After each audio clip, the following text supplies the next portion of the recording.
Биз өзүбүздүн квартирабызды сатып, ушу Бивизага 1 миллион почти 400 миң сом бергенбиз. 1 миллион 400 миң. Бизге США, Америкага виза 100% гарантия 6 айдын ичинде алып беребиз деп бизге сөз беришкен. Мен, жолдошум, балам үчөөбүз семейный тапшырганбыз. Бизге уже 6 айдан ашты, возвратийник берген жок, визага киргизген жок. Соттон эмне сурап атасыздар? Биз соттон Насирдинов Дастан менен Байгелди Фыраттын камалышын требовать этип атабыз. Алар бошондукта жүрөт, ушунча кишини алдап коюп, канча кишини сыздатып, 400 миңдейин кайрып беришти, бирок биз аны кайрып бергиле дегенде биз аны почтадан бөлүп бергиле деп требовать эткен эмеспиз.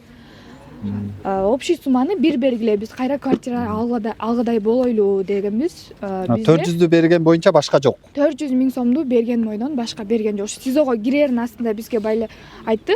Силерге акчаңарды кайтарып беребиз, отказной жазсаңар болот деп. Биз отказной жазган эмеспиз. Бизге Фыраттын мамасынан дагы кат келди через WhatsApp. Мамасы өзү тааныштырып, мен балам силердин айыңардан СИЗОго отурду. Силерге биз акчаны кайтарып бербейбиз, акчаны кайтарып берет экен деп арыз жазып атасыңарбы? Биз бирок силер баштаганыңар үчүн биз арызыңарды алмайынча биз силерге эч кандай акча кайтарып бербейбиз.